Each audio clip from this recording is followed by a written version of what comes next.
My girlfriend filed a restraining order, claiming I was emotionally abusive for questioning her spending. I didn't fight it, just closed all the accounts and canceled the lease I was guaranteeing. Her lawyer called 72 hours later, pleading to negotiate. I'm 31, male, and was served a restraining order on a Thursday afternoon at my workplace. The front desk called me down, sounding uneasy. A process server handed me the documents with practiced indifference. My girlfriend, Lila, 28, of 3 years, had filed an emergency protective order alleging emotional and financial abuse. Her proof? Text messages where I asked why she spent $1,800 at a high-end store after claiming she was broke, and an email where I suggested we set a budget. I read it in the lobby. Her claim was that my text, "Hey, didn't you say you couldn't cover your car payment?" after spotting her with new designer boots, was controlling and emotionally manipulative. Her statement was wild. He tracks every purchase I make and grills me about money relentlessly, creating a toxic environment where I fear his reactions. Reality check. She had 4 credit cards in her name that I was paying off. Her apartment lease listed me as guarantor because her credit was terrible. Her car insurance was under my policy. I'd been covering her temporary expenses for 2 years, but apparently asking one question about her spending was abuse. The order demanded I stay 100 yards away, with no direct or indirect contact, effective immediately. I didn't argue, call, or text.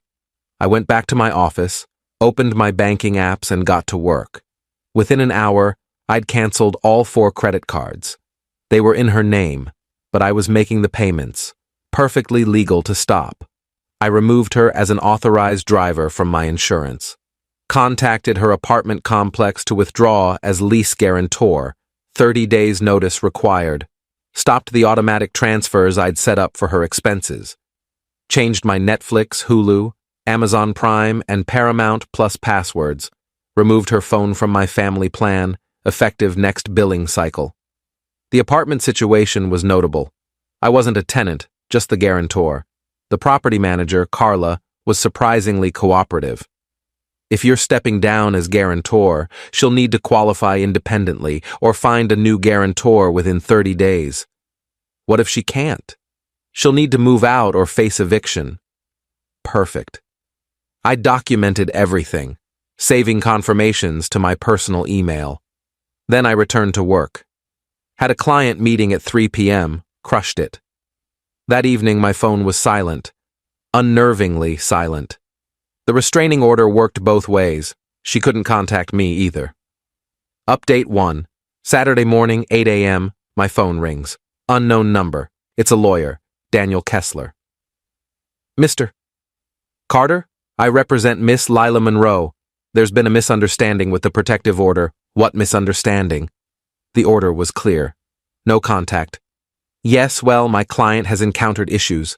Several of her financial accounts have been closed. I stopped making voluntary payments on her credit cards. Yes, but she depended on those payments.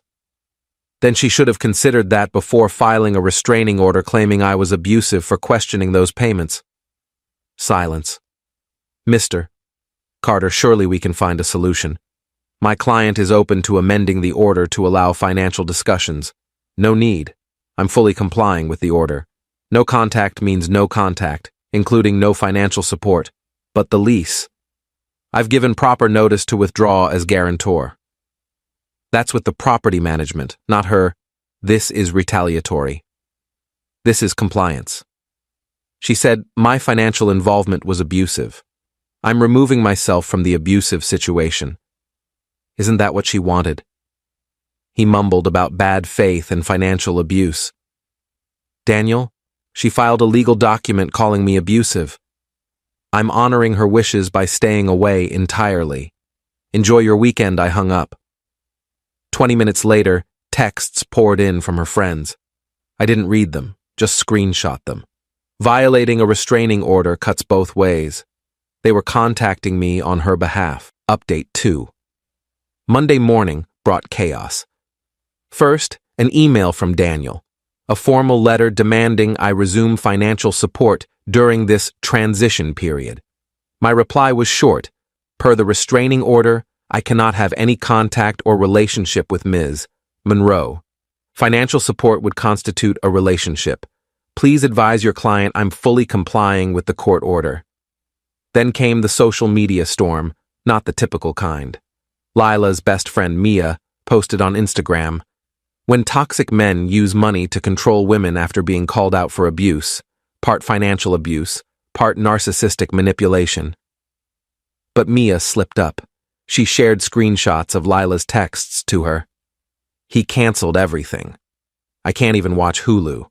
I told you the restraining order would make him notice, but now he won't pay my cards.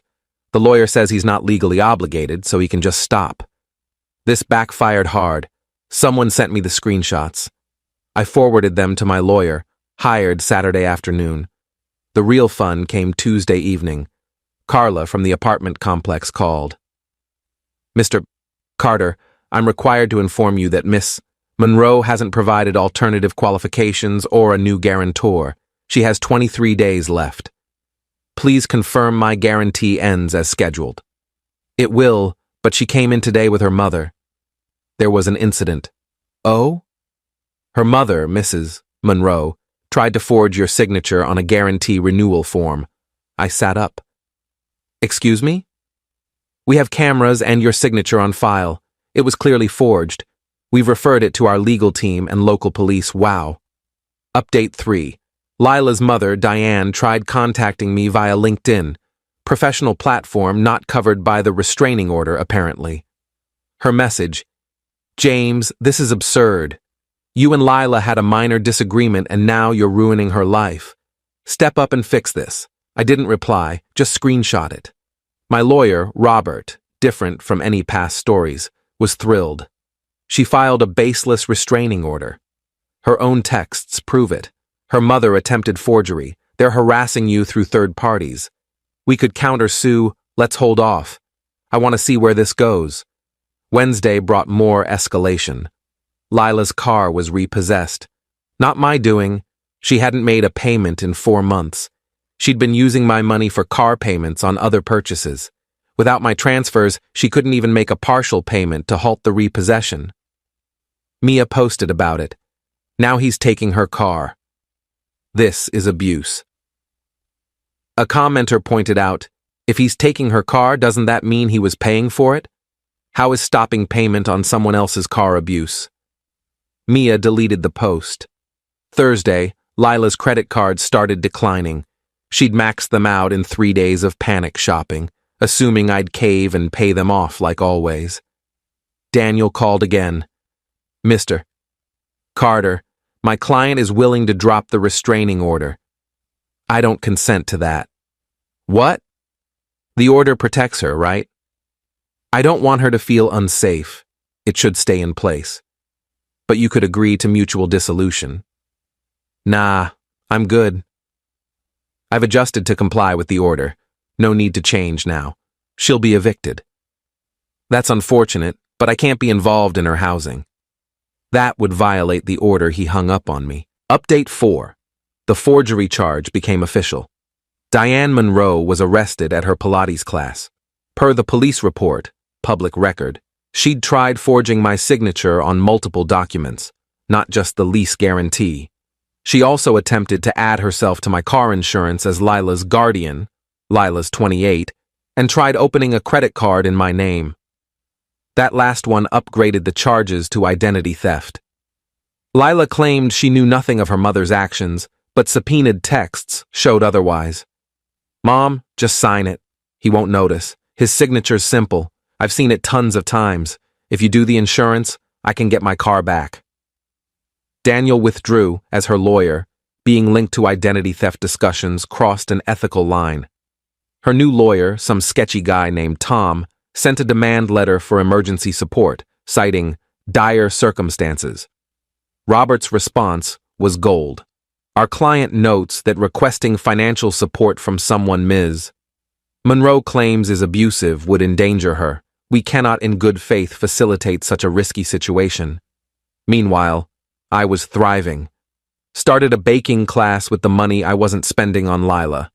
Posted a few Instagram pics. Nothing petty, just me making sourdough. Lila's friend Sophie messaged me. "You're letting her be homeless over a dumb fight?" I replied, "I'm respecting her need for protection from my alleged abuse. Would you rather I violate a restraining order?" She blocked me. Update 5. Things got bizarre and hilarious. Lila launched a crowdfunding campaign. Help a DV survivor escape financial abuse. Her story was gripping. Evil ex-boyfriend cut her off after she stood up to his abuse, needing funds for housing, a car, and essentials. She raised $73 in 3 days. Then someone, not me, posted her social media history in the comments. Designer purses, lavish dinners, spa weekends, all from the past year with captions like, "Grateful for a man who treats me right," and "When he surprises you with Gucci." The campaign was shut down for fraud. The best part? Her dad, Richard Monroe, divorced from Diane for a decade, contacted me. "James, it's Richard, Lila's father. I heard about the situation. Mr. Monroe, I can't discuss." "I'm not calling about that. I'm apologizing. I know my daughter. I went through this with her mother. The restraining order, false accusations, financial manipulation. It's like deja vu. Diane had pulled the same stunts during their divorce. False abuse claims, trying to get him arrested, forging his signature on loans. You're doing the right thing. Don't give in. They'll escalate until they see you won't budge, then move on to the next target." He was right about the escalation. Update 6. Eviction day was nearing. Lila was desperate and did something unexpected. She called my mother. My mom, Maria, is a gem but takes no nonsense. Per her, the conversation went, "Lila, Mrs. Carter, James won't talk to me. Because you have a restraining order against him. It was a misunderstanding. You filed legal documents saying my son's abusive. I didn't mean it. Then you lied under oath. I know. He was being controlling by paying all your bills?" Lila hung up. My mom called me laughing. "That girl's something else. You dodged a missile, mijo." But Lila kept going. Day 24, she showed up at my office. Security stopped her at the entrance. I'd warned them about the restraining order. She caused a scene, sobbing about how I was ruining her life and just wanted to talk. Security called the police. She was arrested for violating her own restraining order. The irony, she spent a night in jail. Diane bailed her out and promptly held a press conference. Seriously, outside the courthouse. 3 reporters showed up, likely expecting a slow news day. Diane ranted about financial abuse in relationships and men using money to control women. A reporter asked, "Ma'am, aren't you under indictment for identity theft and forgery?" "That's irrelevant. You allegedly forged this man's signature to steal money. How's that different from financial abuse?" "I was protecting my daughter by committing fraud." The press conference ended fast. The footage didn't air but was posted online, going mildly viral in legal circles as "how not to handle PR during a criminal case." Carla called with an update. "Miss, Monroe was formally evicted this morning. She has 48 hours to vacate." "Did she find new housing?" "She applied to several places. All rejected her after credit and background checks." The arrest didn't help. I felt a brief pang of sympathy, then recalled her restraining order accusations, and it faded. Final update. The conclusion was almost underwhelming. Lila moved in with Diane, who's out on bail, in a cramped 1-bedroom apartment in a rough neighborhood, a big step down from the upscale place I'd guaranteed. The restraining order remains active. Lila tried to have it dismissed, but the judge, noting her violation, kept it in place for both parties' protection. Tom, her new lawyer, made a final plea. "Mr. Carter, Miss Monroe will sign a document admitting the abuse claims were exaggerated if you provide 6 months of financial support for her rehabilitation." "Rehabilitation from what?" "Financial adjustment distress." "You made that up." "She's suffering from consequences. This is cruel. This is accountability." He gave up. I ran into Mia at a grocery store. She tried to dodge into the produce aisle, but we locked eyes. "How's Lila?" I asked, genuinely curious. Mia looked uneasy. She's working retail, living with her mom. Good for her. She really cared about you. She got scared when you questioned her spending, scared enough to file false abuse claims? That was Diane's idea. She said it'd make you see how serious Lila was about needing space. Space for my questions, not my money. Mia cringed. Yeah, it sounds bad when you say it like that. How else would you say it? She had no answer. Later, I heard through mutual friends that Diane pleaded guilty to forgery, getting probation and community service. Lila's credit score tanked to 420. She's working at a retail store, living with Diane, and dating a new guy she's already asking for financial help. The restraining order lasts another 9 months. Richard contacted me again. Heard you stood firm. Good job. She's already on to the next guy, Greg or something. Poor guy doesn't know what's coming. As for me, I took the $3,500 a month I was spending on Lila and boosted my retirement savings, started a solid investment portfolio, took that baking class, bought a high-end coffee maker, still had cash left. The restraining order is my favorite ironic keepsake. She filed it to manipulate me into compliance, but it gave me the perfect reason to cut her off entirely. No guilt, no arguments, no slow fade. Just an instant, court-ordered break. Her own tactic became my liberation. To anyone in a similar spot, when someone reveals their true self, especially through legal documents, believe them. Don't try to shield them from consequences. Don't feel bad for protecting yourself. If someone threatens a restraining order to control you, call their bluff. Comply fully, completely, totally. They want distance? Give them the whole galaxy. Sometimes the best way to counter manipulation isn't fighting. It's enthusiastic compliance that exposes their real motives. Lila wanted me gone, but my money to stay.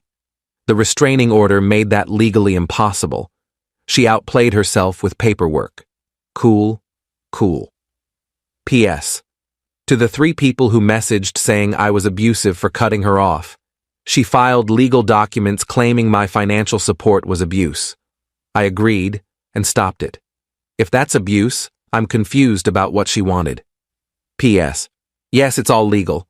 No, stopping voluntary payments isn't against the law. No, refusing to be someone's bank isn't abuse. Deal with it.